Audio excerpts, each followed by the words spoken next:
Uma das histórias mais populares e aclamadas pela crítica de todos os tempos. A obra-prima premiada de Neil Gaiman, Sandman, definiu o padrão da fantasia lírica e adulta na era moderna dos quadrinhos. Ilustrada por uma seleção exemplar de alguns dos melhores artistas do meio, a série é uma rica mistura de mitologias modernas e ancestrais na qual ficção contemporânea, drama histórico e lendas são costurados com perfeição. Bom, é assim que Sandman é descrito no primeiro volume da sua edição especial de 30 anos. Mas, afinal de contas, o que é Sandman? Do que se trata esse quadrinho tão aclamado? E por que eu acho que você deveria assistir a série da Netflix? Essas são perguntas que eu pretendo responder nesse vídeo apresentando Sandman.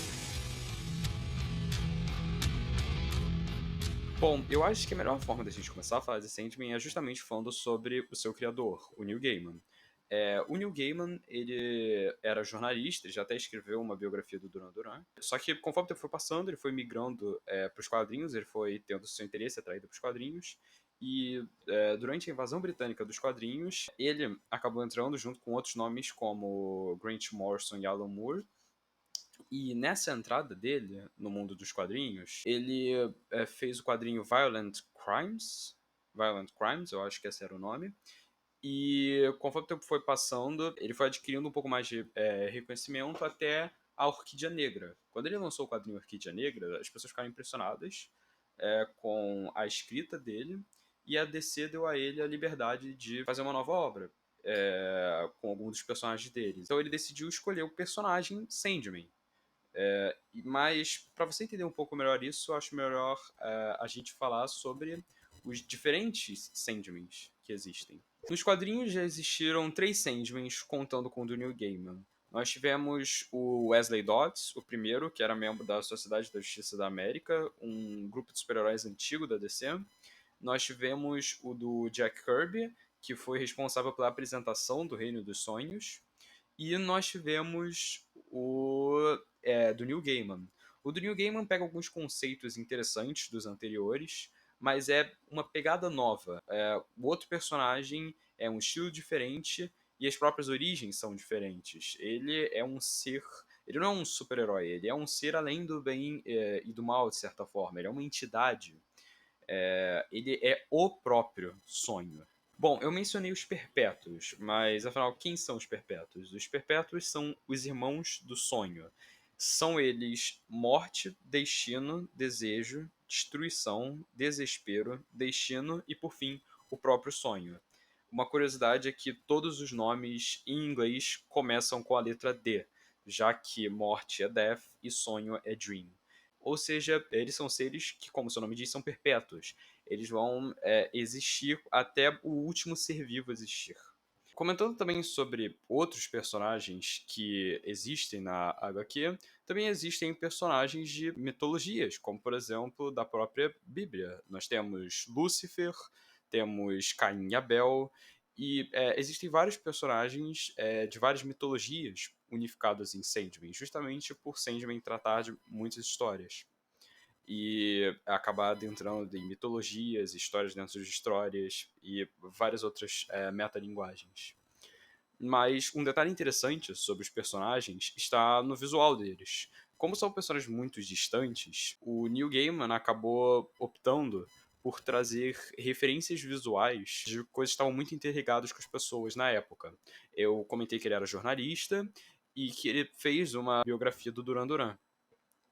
Então, ele acabou pegando esse conhecimento da cultura popular e trazendo para Sandman, como, por exemplo, nos visuais. Os visuais são a parte mais marcante nesse sentido, porque o Sandman tem um visual inspirado no Robert Smith, do The Cure. A morte me lembra a Siouxsie, do Siouxsie and the Banshees, mas foi inspirado numa figurinista de filme, se eu não me engano, chamada Cinnamon Low Hadley, e o próprio Lucifer tem um visual semelhante com David Bowie. Lucifer e Desejo têm visuais semelhantes ao David Bowie. Então, só uma pequena curiosidade sobre uma das formas que ele tentou fazer de atrair uma conexão nossa para dentro dessa história. Conexão essa que acabou até se perdendo na série da Netflix, já que não é todo mundo que se lembra de Robert Smith, da Silge, da Hadley, do próprio Bowie. Como eles perderam força, isso acabou se perdendo na série. Só parando aqui no meio do vídeo para dar alguns avisos. O primeiro é que Sandman foi renovado para uma segunda temporada depois de muita enrolação, e eu descobri isso enquanto editava o vídeo, então não deu para passar essa informação no vídeo. A outra coisa que eu queria falar é que a partir daqui o vídeo toma um foco muito maior na parte de histórias dentro de histórias em Sandman, que é a parte que mais me impactou, então acaba indo para um lado muito mais pessoal, embora eu sinta que eu ainda englobe muito sobre a boa escrita do Neil Gaiman, e essa que é a graça em Sandman, você pode achar muitas coisas da história interessantes. Eu falei sobre as histórias dentro das histórias, que foi a parte que mais me impactou em Sandman, o fato de ser uma história sobre o ato de contar histórias, enfim. Eu vou daqui a pouco falar sobre os arcos no vídeo, mas eu gostaria que vocês soubessem que na série, o do episódio 1 ao 6 é o arco Prelúdios e Noturnos, do 7 ao 10º é A Casa de Bonecas, e o episódio extra são 2 capítulos do Terra dos Sonhos. Eu gostaria de avisar isso porque a história parece mudar de pegada muito bruscamente na série, e vocês têm que saber disso para não causar um estranhamento. São arcos diferentes na história, por isso que a forma de contar a história está diferente. Então, eram só esses avisos que eu tinha para dar antes do vídeo. Podem continuar. Bom, agora saindo dos personagens, do autor, indo direto pro que mais importa, a história em si. Sobre o que é Sandman. Bom, Sandman é uma história dividida em 10 arcos. São eles Casa de Bonecas, Terra dos Sonhos, Estação das Brumas, Um Jogo de Você, Fábulas e Reflexões, Vidas Breves, Fim dos Mundos, Entes Queridos e O Despertar. Esses são os arcos de Sandman. Desses daí, só os 3 primeiros estão na série da Netflix, sendo que o Terra dos Sonhos não está completo. Ainda tem uns 2 episódios faltando. Provavelmente eles vão transformar em um só na série. A HQ no início era um típico quadrinho de horror, quase que um quadrinho de super-herói, de certa forma. Mas foi conforme o tempo foi passando que Sandman adquiriu a característica que provavelmente tornou Sandman uma grande obra, que foi justamente as reflexões que essa história traz. É uma história sem uma progressão muito clara e que traz muitas reflexões. É uma história muito filosófica e que usa justamente do personagem sonho como forma de falar sobre tudo. Como forma de falar sobre o que nós almejamos, como forma de falar sobre as histórias que criamos e como tudo isso se relaciona com a gente. Transformar, humanizar, de certa forma, tornar físicos outros conceitos, como morte e destino, aumentam ainda mais o nível das metáforas, o nível das reflexões que a história pode trazer. Então, Sandman pode ter começado como um quadrinho quase que de super-herói, mas conforme o tempo foi passando, foi evoluindo para algo que simplesmente mudou a história dos quadrinhos. Sandman é rico em tudo que pretende abordar.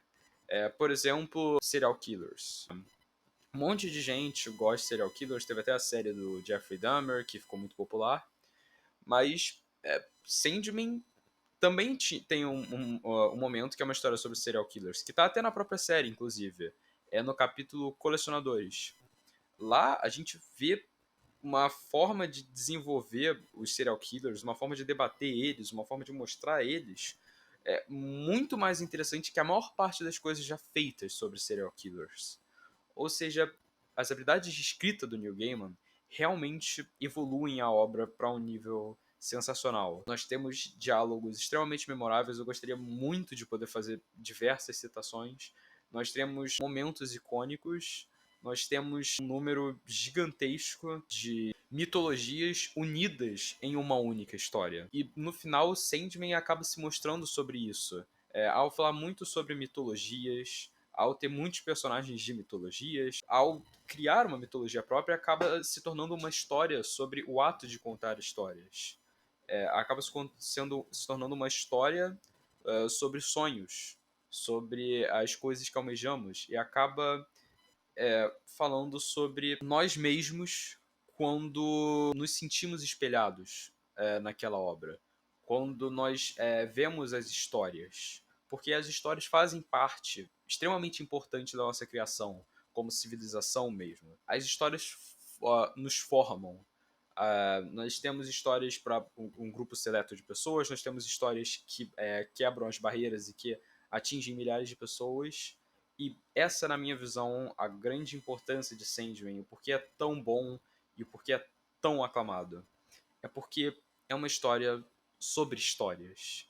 É uma história que discorre de forma poética e bonita sobre diversos assuntos, porque nós estamos falando sobre histórias. Nós estamos falando sobre o homem quando estamos falando de histórias. Então, possibilita você passar por diversos assuntos. A criação de um personagem que é o próprio sonho possibilita isso. Nós temos capítulos muito bonitos, como os que estão na série. Vou mencionar alguns que estão na série. Tem o episódio 6, que fala sobre a morte. Só esse daí eu acho que já diz tudo. Enfim, Sandman é uma obra-prima dos quadrinhos. Foi feita de forma inacreditável por um artista sensacional. O Neil Gaiman conhecia muito de mitologia. Ele é um cara com muito conhecimento sobre o assunto. Justamente por isso que ele conseguiu trazer tão bem esse tipo de assunto. E fica aqui a minha forte recomendação para você ver Sandman. É uma história rica em absolutamente tudo que ela se propõe. É uma excelente história. E sei lá, compra HQ, vê a série, só não deixa de experienciar essa obra de alguma forma. De preferência pela HQ. Veja a série, eu vi a série é muito boa.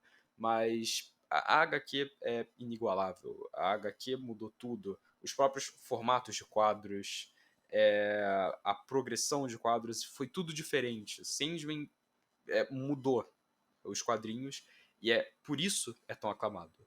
Por isso as pessoas gostam tanto de Sandman, porque é uma história muito complexa, com muitas reflexões, mas que é muito bem contada e que te prende do início ao fim. Então, fica aqui minha recomendação máxima para que você veja Sandman. Eu acho que a conclusão que dá para se chegar é que Sandman é uma das poucas histórias que consegue te levar do reino dos sonhos até o inferno, discutir desde as coisas mais simples até a morte, que é simplesmente uma história magnífica e muito bem escrita que você tem que ter contato em algum momento da sua vida. Acho que esse vídeo está chegando ao fim, então eu vou agora falar um pouco sobre o canal. Eu sei que já virou clichê falar isso, porque eu meio que falo isso o tempo todo, mas eu pretendo voltar com o canal. De verdade, agora eu pretendo, agora eu tenho um microfone melhor, e agora eu acho que dá para eu melhorar com o canal. Agora eu acho que dá para eu voltar, e eu acho que dá para fazer conteúdo mais recorrentemente. Eu pretendo falar não só sobre quadrinhos, ou filmes, ou até séries de TV, mas eu também pretendo falar sobre outros assuntos, como por exemplo música. Música é um assunto que eu tenho me interessado bem mais e eu acho que deve ser interessante de falar. E fica aqui o aviso que eu tô com muita vontade de escrever um vídeo sobre o álbum do Unknown Pleasures, do Joy Division. Então, fica aqui o aviso de que provavelmente vai ser o meu próximo vídeo. Um vídeo sobre Unknown Pleasures, do Joy Division. E eu espero que ele saia o mais rápido possível. Enfim, é isso. Se você gostou do vídeo, se inscreve no canal, deixa seu like e até mais.